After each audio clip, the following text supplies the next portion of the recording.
Ghostbuster, written by Slow Coach Studios. The pack was sitting in the garage talking with one another. Kelly and Jack were laughing. Alfie was chatting with Oliver and Patrick. Max and Monty were asleep, with Ned, Byron, and Isabella talking beside them. Nigel was absent as he had blown his engine. Nelson had towed him away. And Buster, he was sitting peacefully by the window. The night was cold, the wind blew through the empty site. They had started work on a new section of the garage. It was to be a repair station for them, as well as an office for Miss Jenny. The October weather had slowed the process, but the pack didn't mind. It gave them more time to enjoy the season. "So, where would you go?" Byron asked. The three of them were debating the best places to travel. "Well, as I stated before, I would go to London. It's the superior spot for scenery," Isabella said, her tone snooty. "What about you, Ned?" Byron said. I don't know," he muttered. "Oh, come on. There has to be something. If you had one place you could go, where would it be?" Isabella seemed to nudge him. He thought. "Japan," he said. "Japan?" Byron laughed. "Why would you go there?"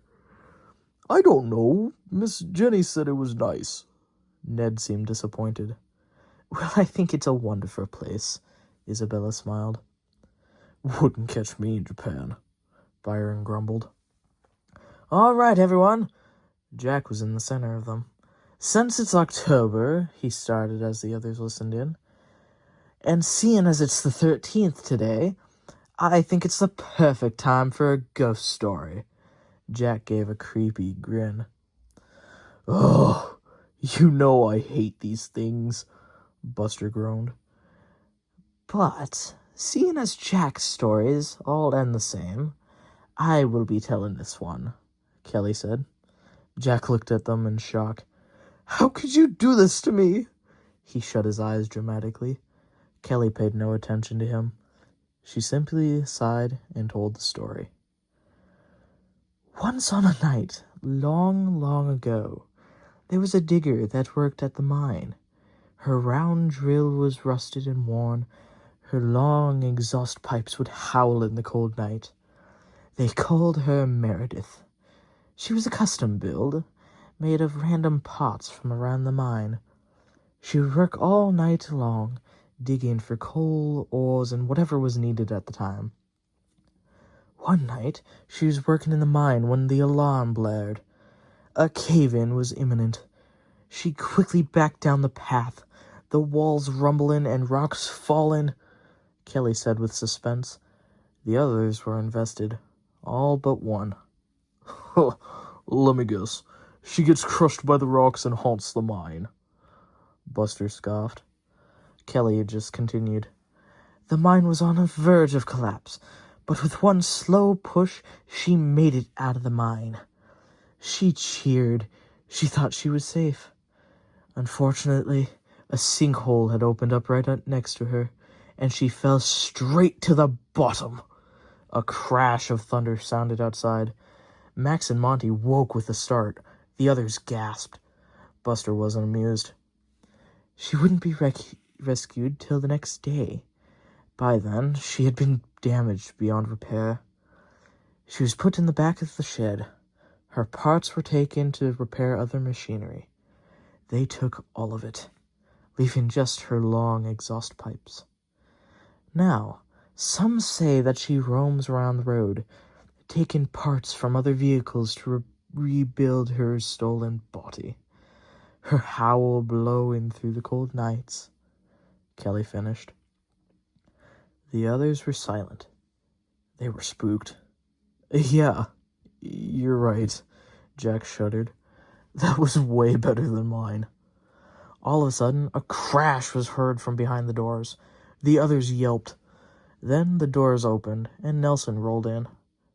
"Damn crate," he grumbled. He looked at the others.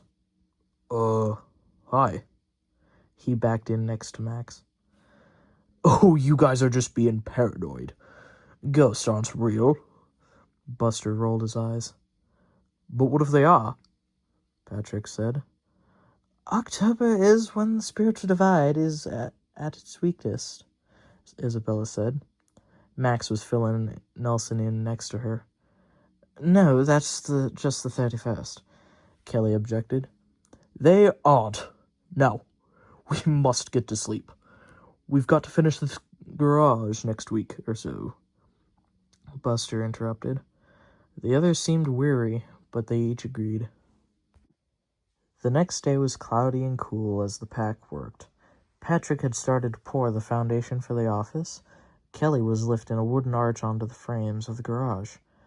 Buster had been tasked with packing down freshly laid asphalt that led to the back of the office. Ghost. Imagine believing in that junk, he grumbled. He was about halfway to the garage when he heard a shout. Landslide! It was Max. He was being filled with the dirt by Oliver. Above them, the tall hill had started to shift. Max had raced out of the way, leaving Oliver right in its path. Move, Oliver! Kelly had stopped what they were doing. I'm trying. He slowly rolled away from the hill. Buster could only watch as small dirt patches fell. Oliver tried to push himself faster. With one big groan, he had made it clear. The hill quickly dropped as Oliver panted, the brown wave stopping just before it got to a pile of pipes. That was close, Oliver chuckled. Looks like the project's gonna be pushed back, Patrick sighed. Buster thought it was strange. The rain last night couldn't have loosened the dirt that much. He was growing suspicious. Kelly had left the garage wall and went for the pipes. We'll put these on the shelf. She was hooked to the chain that held them together. Buster, go get Isabella and Nelson to take these pipes away. Get the others too, they said as they lifted the pipes. Oliver had also started to clear the dirt. Buster quickly turned, which wasn't too fast. As he went back around the corner, he saw a window that had been pushed open. It was a small square pane at the bottom of the arched window. That's odd, he said as he passed. A while later, the pack was working hard to clear the fallen dirt. Ned, Jack, Alfie, and Oliver were digging while Byron and the twins were hauling it away. Buster and Patrick were sitting off to the side, chatting. Quite the event, eh? Buster stared at the others. You think Kelly's story is true? Patrick asked. What? Of course not. It's just made up. It's Halloween season. Just another story to fill the time, Buster scoffed. Well, didn't the cave collapse in her story? What if Meredith's coming to steal our pots? Patrick shuddered. Buster rolled his eyes. This had gotten to the point of no return. Then he thought about the window. Off topic, but did you see someone open that small window on the archway? He asked. The one towards the front? No, not that I'm aware of, Patrick said. Buster thought about it. Surely the wind couldn't have pushed it open. He decided to investigate. See you later, Patrick, he started off, blowing 2 quick peeps. Where you going? Patrick yelled as Monty went by, but Buster paid no attention. Buster slowly came to the front of the garage. Kelly was unloading the pipes from Isabella and lifting them high into the air. Hey, Buster, Isabella said as she started off, passing him as he entered. Kelly was busy with the pipes. They had swung around to face the wall. Come on, they grumbled. Buster rolled slowly towards the window. It had scratch marks at the bottom with dirt patches scattered around the sill. He rolled along the wall. The windowsill had a platform that led to a pile of boxes. As he went, he saw small muddy prints. They led all the way to a workbench, then a parts shelf, and up to the storage shelf. The tall shelf made it hard for Buster to see, but he knew that it led to a vent next to the pipes. He pondered. Whatever it was, it had left now. "What you looking for?" Kelly asked. He hadn't noticed that she had been placed the pipes. Nothing." He backed away, looking back at the vent. "You know my story is true." She threw over her bumper. Buster halted. "Well, part of it is true. There was a digger that fell down the mine. I don't know about the ghost part, but the rest is," Kelly said. "And you know this how?" Buster asked. "My driver told me. I asked her for some story ideas." Kelly had turned to face him. "What happened? Thought you didn't believe in ghosts," they said as they passed him, leaving the garage. Buster knew that she knew something. In the meantime, he figured that he would go out and find something else to do. After the rest of the day, the pack was sitting in the garage. Rain had started to fall outside. They all talked in unison about the day. "That's the fastest I've seen you move," Byron laughed. "Faster than you'll ever go," Oliver shot back. The others cheered as they continued. Buster was keeping to himself. The day had been relatively uneventful. He just wanted to sleep. Then the chatter quieted. He looked over and saw that the others were staring at the window. Outside, there was a strange shape. It was large, had a long funnel, and was shrouded in darkness. What's that?" Ned asked. "I don't know." Max shuddered. Then the shape started moving. "Oh my God! It's coming for the doors!" Alfie yelped. The others started to get uneasy. "You can't get in, right?" Jack asked. They started to panic. Even Buster felt a little uneasy. The shape moved around the corner and disappeared. Suddenly, there was a crash, and the doors swung open. They screamed as the thunder light flickered outside. Sitting in the door was George. He was dripping with water. "Well, screw you, too," he grumbled. Miss Jenny came out from behind the door. "Hello, everybody." She wiped her hands. "With Nigel gone, I hear George here is going to stay the night to help remove the larger rocks from today. I want you all to show the utmost hospitality." "Yes, Miss Jenny," they all said in unison. She turned off the lights and soon left the garage. George had settled next to Buster. The others fell asleep one by one, with Buster drifting off last. The following day was full of work. Buster was working hard, dragging away the rocks. George had barely done his part, leaving most of it to him and Byron. "Come on, George," Buster grunted as he pulled. "Get your piston in gear and pull these rocks," he said. George seemed to roll his eyes and slowly made his way to a stone. Buster had dropped off the stone with the others near a pit. It had been dug for a fuel tank to be ready for a new refueling station. The tank hadn't arrived yet, so the pit had been left open. Buster passed Byron as he pushed a large stone. It rolled easily. George was moving at a snail's pace. His rock was small. "Dude," Buster came up to him, "you gotta work a little faster. If you want to get out of here, grab a larger rock," he said. "Who are you to boss me around? Your boss said to treat me with hospitality." And George was smug. He had stopped in front of him. "You are here to work," Buster grumbled. "Just because you're my brother doesn't give you the right to give me orders," George retorted. "Guys," Byron had turned around. "You both don't give orders. I do. You both are the youngest." He had stopped near the pit.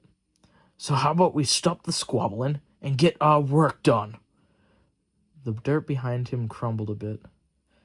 George and Buster stared at each other. "Fine." George started off again.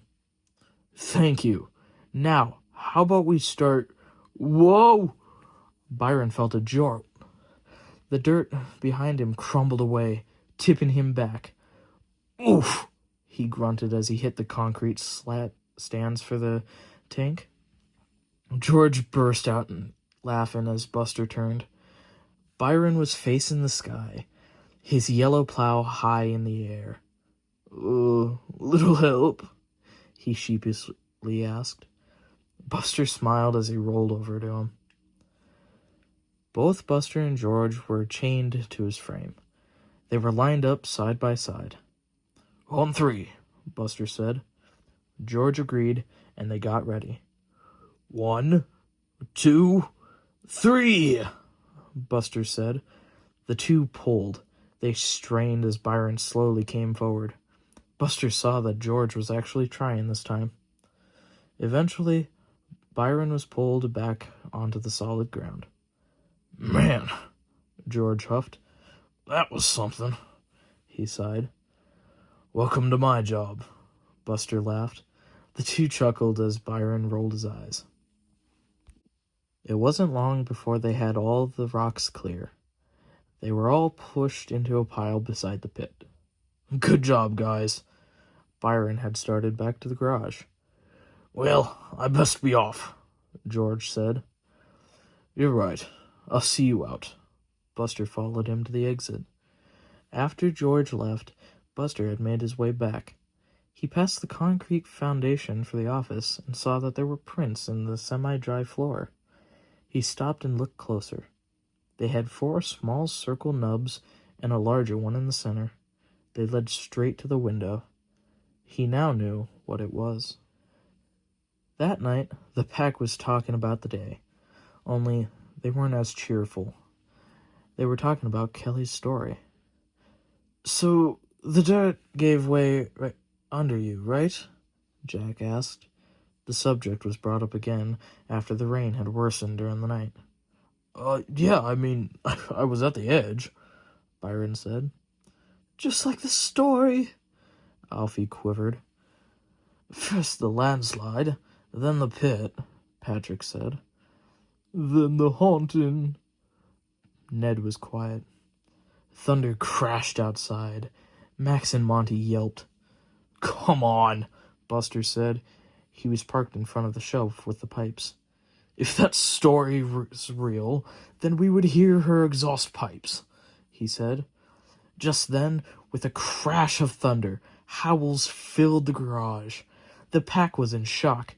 "She's here!" Isabella shrieked. The others panicked. Then, boxes started to fall, splitting open on the asphalt floor. "No, it's not her!" Buster yelled. No one heard him. Monty was trying to start his engine.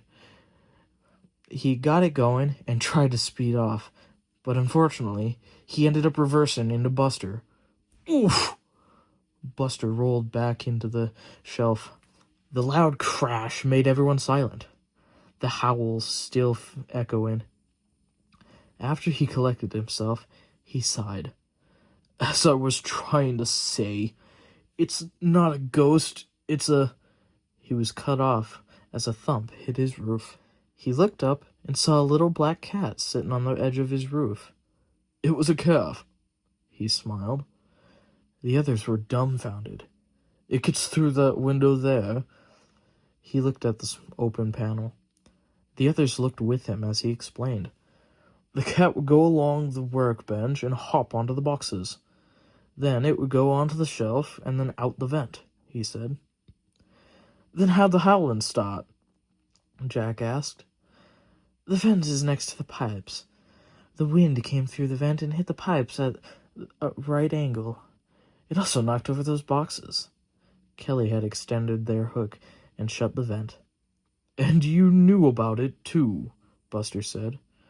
"All right, you caught me. I thought it would be a nice surprise." They looked around. The others were still shaking away the fear. "It seems like I was right," she laughed. Can we keep the cat?" Ned asked. "Ooh, good idea," Alfie smiled. "We can name her Meredith." Buster smiled as Meredith climbed down onto his cold boiler, sitting proudly as the others talked. From that day on, Meredith strolled around the yard. She was deemed the yard supervisor by the pack, as she always hung around construction sites, even coming with on off-site trips. She would ride squarely in Buster's cab, not caring about the rough movements of him. Buster's driver made sure to keep a cat bed in him when night rolled around. Nigel soon returned as well. He got a great laugh out of the story. When Halloween came around, they all gathered in the center of the yard and took a picture. "Everyone ready?" Jack called. The pack smiled as the foreman took the picture. Meredith was perched atop Miss Jenny's shoulder next to Buster, officially becoming a member of the pack.